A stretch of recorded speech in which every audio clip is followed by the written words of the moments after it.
On va plutôt peut-être alors à la fois inviter effectivement les intervenants à se répondre et puis ouvrir aussi la discussion en même temps à la salle autour de ces questions-là, c'est-à-dire finalement le circuit du document. Vous avez dit tout à l'heure expliciter l'implicite. Je crois qu'il y a beaucoup de choses là-dessus qui travaillent et qui sont travaillées par les travaux sur le genre, sur l'histoire des femmes et du genre. Donc la discussion est ouverte, hein, ce sera plus constructif comme ça. Emmanuel, si tu veux, j'y vais. Oh non, non. Est-ce que vous... Pas forcément.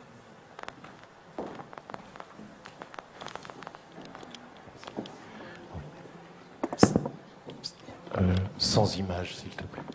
Bonjour, Claude Guillon. Je travaille sur les clubs de femmes pendant la Révolution française et je voulais pointer un problème concernant le Gallica dont il a été question à l'instant et son moteur de recherche. Parce qu'un des moyens, évidemment, de chercher quelque chose, c'est de faire une recherche sur un mot via le moteur de recherche. Alors évidemment, j'ai beaucoup cherché le mot citoyenne, comme on s'en doute. Ça me permet d'accéder à des expressions comme dame citoyenne, citoyenne constitutionnelle, citoyenne républicaine, etc. Or, pour mon malheur, et je ne suis pas le seul, le moteur de recherche de Gallica ne fait pas la différence entre citoyenne et citoyen. C'est-à-dire que comme malheureusement on a à peu près une occurrence de citoyenne pour 50 occurrences de citoyens, ça fait des milliers d'occurrences de citoyens consultés en pure perte. De temps en temps, on a une petite consolation parce qu'il y a l'expression citoyen de l'un et l'autre sexe, mais enfin, ça ne console pas suffisamment. Donc là, il y a un problème c'est pas le cas de tous les moteurs de recherche, mais c'est le cas de celui de Gallica. Il y a un problème de calibrage de manière à ce qu'ils reconnaissent les femmes. Vous m'avez demandé toyenne.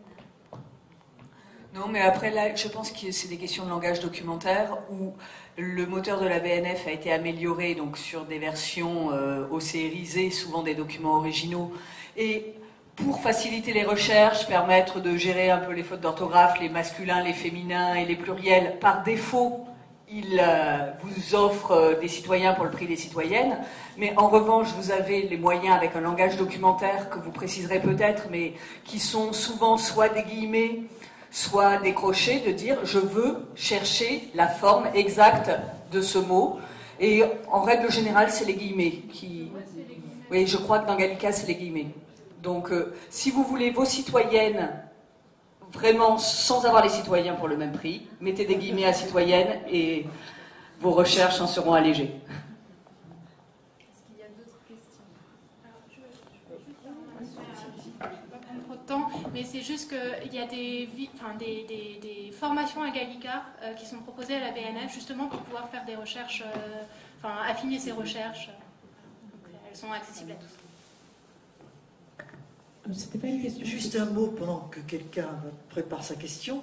Moi, j'ai rencontré exactement le même problème quand je travaillais sur les grèves. Grévistes, c'est hommes et femmes. Et pendant très longtemps, on mettait grévistes, ils. Jusqu'à, malgré tout, je parle de la fin du 19e siècle, début du 20e, jusque finalement, ils arrivent quand même à distinguer, à dire qu'il y avait des femmes aussi. Et très souvent, le mot gréviste couvrait une marchandise, si j'ose dire, complètement asexuée. C'était pas une question, c'était juste partager une expérience professionnelle. Donc, je m'occupe des archives du ministère de l'Intérieur. Et je travaille beaucoup sur le fichier central, qui donc avait une rubrique, puisqu'il est organisé par thématique, sur les dossiers rassemblant tous les questions sur l'avortement, qui était donc interdit jusque dans 1974-75. Et le fichier central de la police est tellement énorme qu'il y a forcément des questions d'échantillonnage. Donc là, ça rejoint la question de gestion des risques pratiquée par les archivistes et les producteurs. Cet échantillonnage a été fait dans les années 80 à une question où l'histoire des femmes était sûrement moins prégnante qu'aujourd'hui. Et par conséquent, l'échantillonnage, il y a eu sur l'ensemble du fichier central, mais sur cette question-là, sur cette thématique précise de l'avortement, tout a été éliminé. Et c'est indiqué comme ça. On n'a rien conservé, si ce n'est le registre qui permet de savoir les dossiers qui ont existé. Et malgré, je pense, toutes les préconisations que pourront prendre les archivistes, les producteurs, même avec les historiens, sur ces questions d'échantillonnage, on ne sera jamais à l'abri aujourd'hui de passer à côté d'une question qui intéressera beaucoup les historiens dans 20, 30 ans. Et ça, voilà, c'est aussi le métier d'archiviste de faire face à ces vides-là, auxquels on ne peut pas grand-chose, si ce n'est effectivement dire, comme le disait, expliquer l'implicite, comme le disait Denise, que c'est lié à la situation de la société française dans les années 80 et cette question-là, comment elle était vue dans les années 80. Et à part ça, malheureusement, aujourd'hui, on ne pourra pas en dire beaucoup plus. Antoine, tu veux réagir ?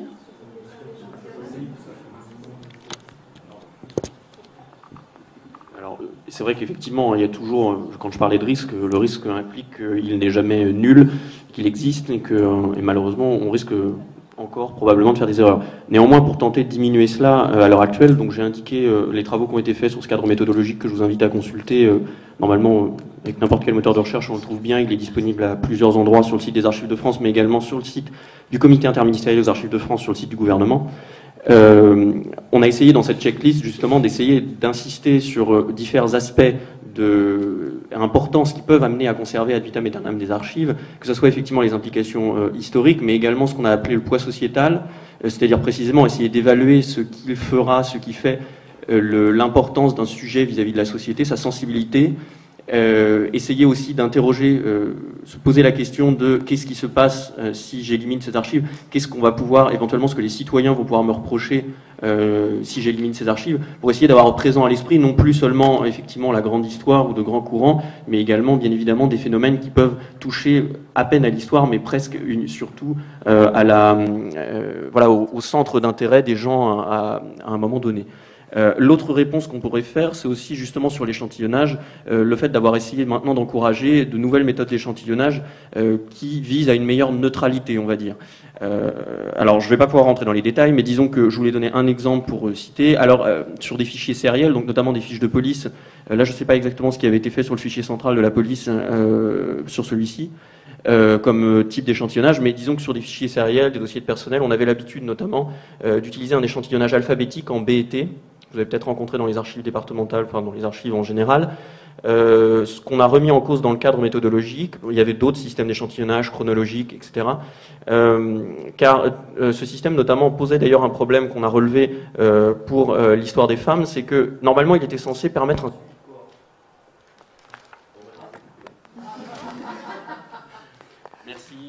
au revoir, non.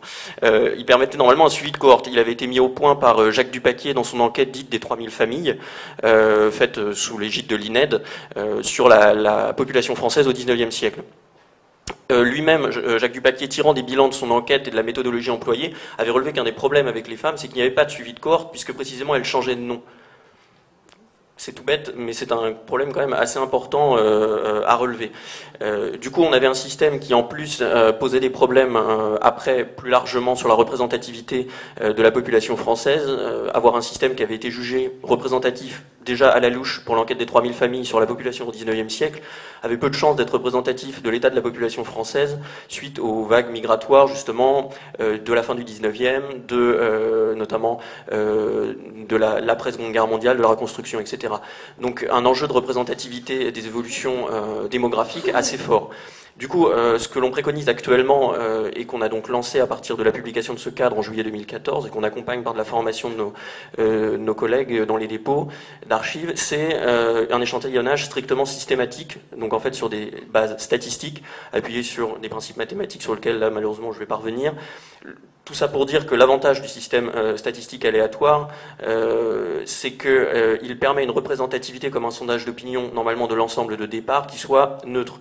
Je renvoie aux travaux du d'un sociologue allemand, Matthias Buchholz, sur lequel on revient dans une annexe de notre cadre, qui justement s'est amusé à faire un travail que nous, archivistes, ne pouvons jamais faire étant donné les masses que nous traitons. C'est-à-dire qu'il a pris les archives en Allemagne d'un centre, l'équivalent de nos CCAS, des centres d'action sociale communale. Il a dépouillé intégralement tous les dossiers d'aide, en notant un certain nombre de caractéristiques aux individus qu'il rencontrait. Puis ensuite, il a appliqué intellectuellement différents types de tri. Et il en est ressorti qu'effectivement, les tris aléatoires statistiques étaient celui qui permettait la meilleure représentativité de l'échantillon par rapport à son ensemble de départ. Donc, tout ça pour dire que pour nous, c'était très intéressant en tant qu'archiviste, parce que précisément, le but est d'essayer d'éliminer la subjectivité, comme je disais. Bien sûr, on n'y arrivera jamais totalement, et il y a d'autres types de tri qui sont faits, qui sont qualitatifs et qui sont beaucoup plus subjectifs, mais au moins que pour l'échantillonnage, on ait une meilleure représentativité, une meilleure garantie pour vous, historiens, d'avoir un ensemble qui soit représentatif de l'ensemble de départ, et donc qui permette un ensemble de recherche bien plus grand. Par exemple, éviter d'avoir un échantillonnage en BER et TRA, donc ce qui étaient les deux trigrammes utilisés, des noms de famille sélectionnés, qui du coup empêchent toute recherche sur d'autres patronymes qui pourraient être typiques de telle population arrivée en France, etc. Donc cette mise en place est quand même une amélioration qui vise à essayer d'éviter de reproduire certaines erreurs du passé. Bien sûr, je ne prétendrai pas qu'on va y arriver et que ça va être facile, mais je pense quand même qu'il y a encore ces marges de manœuvre qui existent et qui, j'espère, vont permettre de supprimer certains des erreurs du passé. Voilà.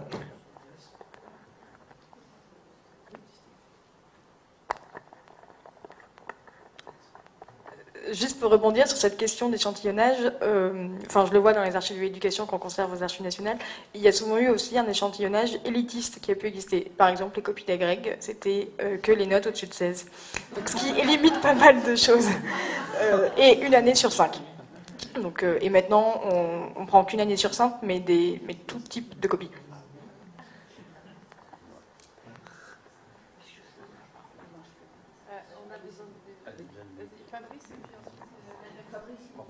Oui, j'avais une question à poser, juste après un tout petit commentaire. C'est-à-dire que je crois finalement qu'on se rend bien compte, à travers tout ce que vous avez présenté, qu'il y a des biais, qu'il peut y avoir des problèmes, qu'on peut avoir plus de mal à chercher.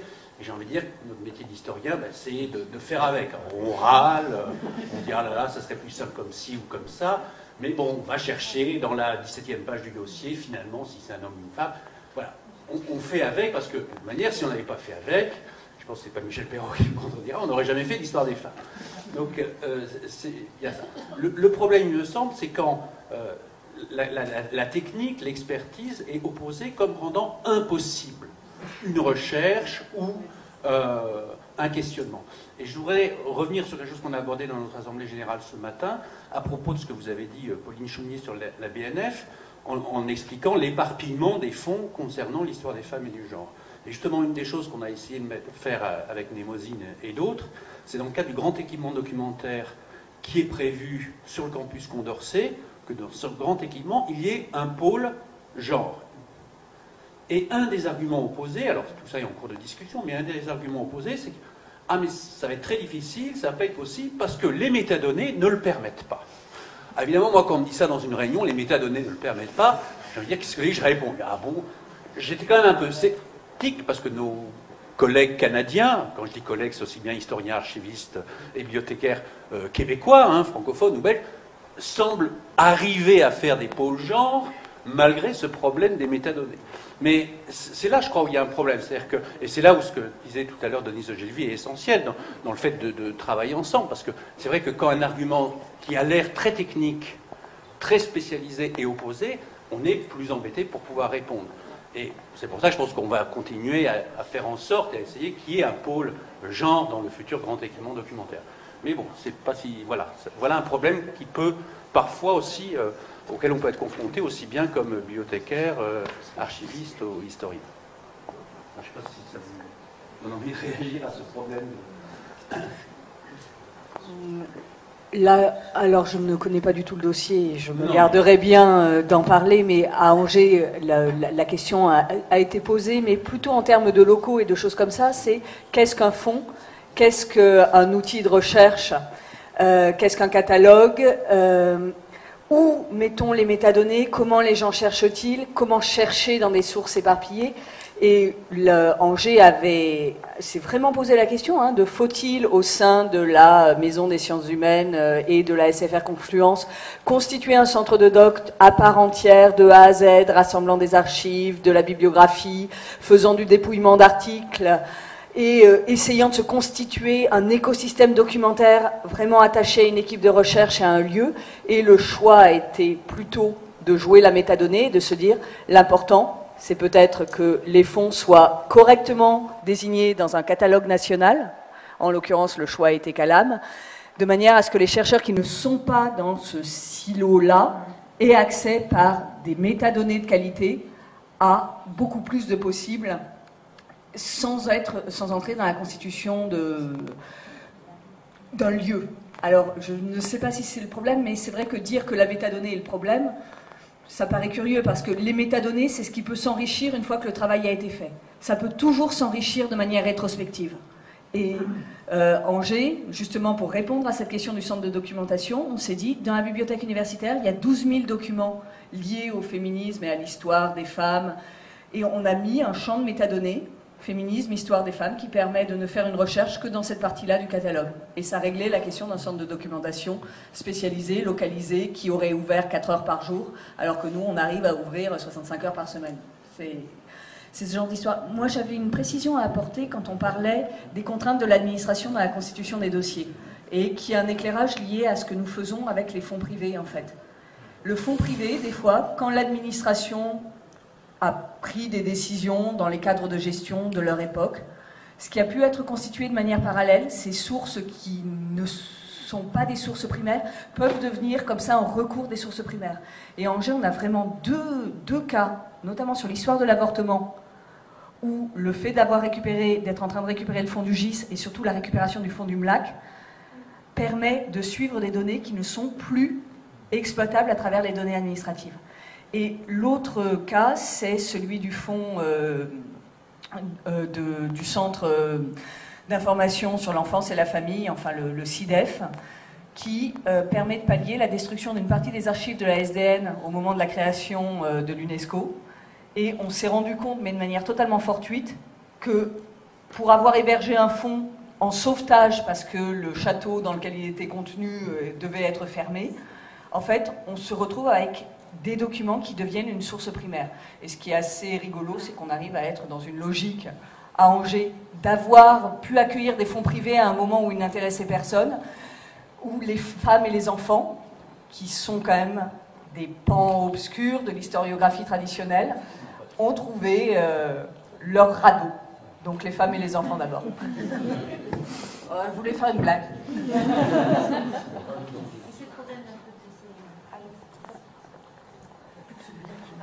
Peut-être que pour rebondir, c'est effectivement le problème de ce que je voulais évoquer avec les tableaux de gestion. Les documents administratifs forment un ensemble qui est complexe. Les bureaux travaillent ensemble. Les tableaux de gestion sont faits bureau par bureau.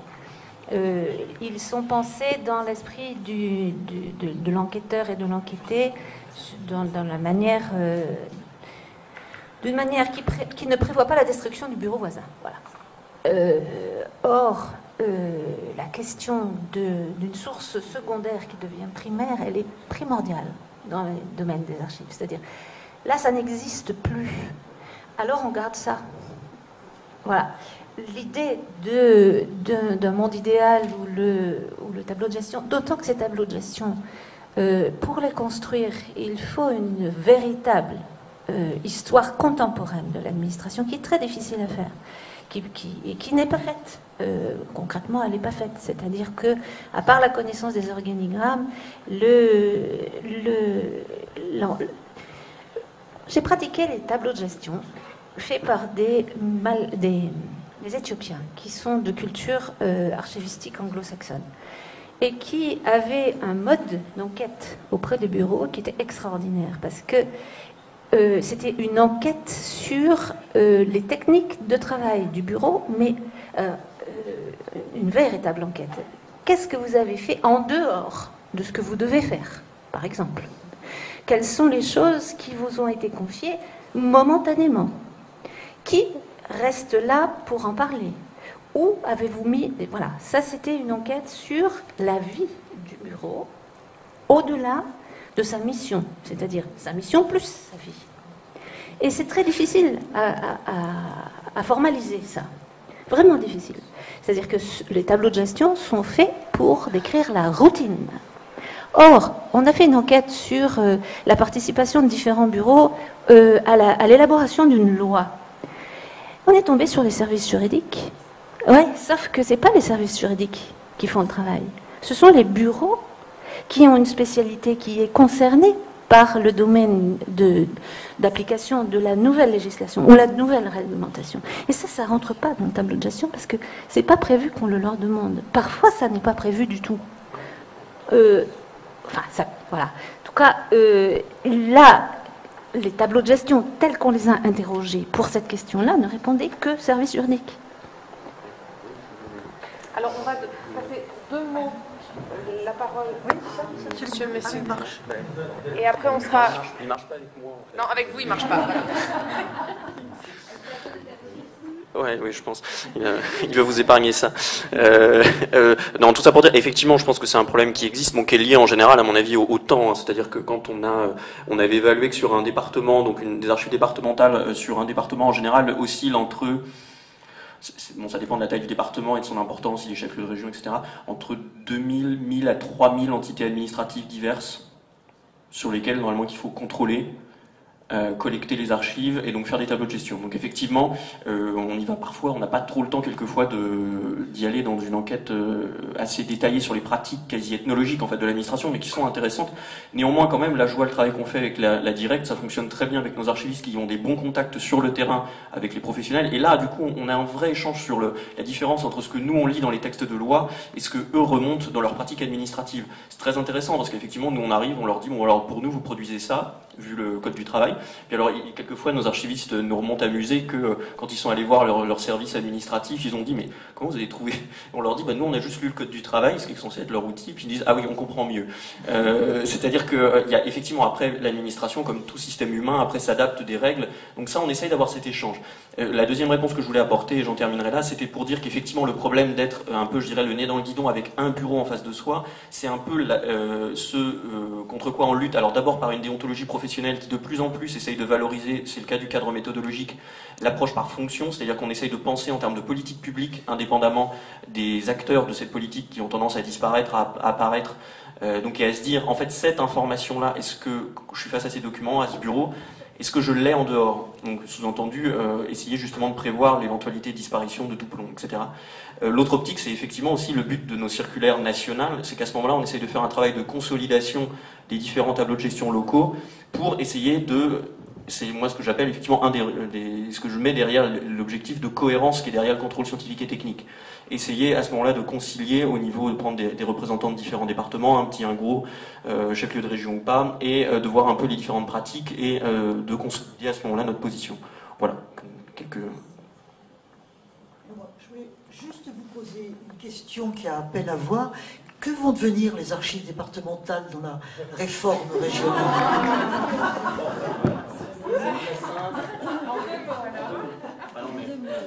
En 2 mots, en général, je dis de manière assez rigolote que même moi, en centrale, en administration centrale, il faut bien voir que début 2014, les départements devaient absolument être conservés. Milieu 2014, les départements devaient être supprimés. Automne 2014, on en conserve la moitié. Fin 2014, on les conserve. À partir de là, considérez que pour nous, en ministère, c'est un petit peu compliqué d'arriver à savoir exactement ce qui va devenir. Plus sérieusement, pour nous, étant donné la réalité matérielle des services d'archives départementales, il semble quand même plus que difficile qu'elle soit rayée d'un trait de plume. Ce sont des kilomètres et des collectivités qui ont investi des kilomètres et des millions d'euros dans des bâtiments aux normes pour conserver idéalement ces documents. Et il y a eu des investissements de fait de la part des conseils généraux et des communes et des régions pour cela. Donc, je doute qu'elle soit rayée d'un trait de plume. De toute façon, de ce point de vue-là, tout ce que je peux dire, c'est qu'effectivement, pour le service interministériel des archives de France, il compte qu'il y ait la continuité continuité d'un lien entre collecte et contrôle, et que la collecte se fasse autant que possible assez proche du producteur pour les raisons tout à fait matérielles que j'ai énoncées, c'est-à-dire que quand on a 1000 à 3000 entités dans un département, on voit pas trop pourquoi on pourrait régionaliser facilement les centres. Ça ne veut pas forcément dire que l'administration ne peut pas devenir régionale, mais ça veut dire qu'il est important d'avoir des antennes locales de toute façon. Considérant que, en plus, les départements ne sont plus prévus pour être supprimés pour le moment, l'avenir des départements semble, enfin des archives départementales semble tout de même pérennisé.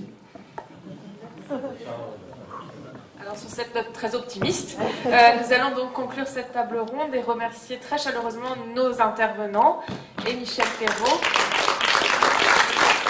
Vous remercier toutes et tous d'être venus à cette demi-journée d'études. Adhérez, si ce n'est déjà fait, à Mnémosyne. Et nous nous revoyons donc l'année prochaine pour une autre AG et une autre demi-journée d'études. Merci.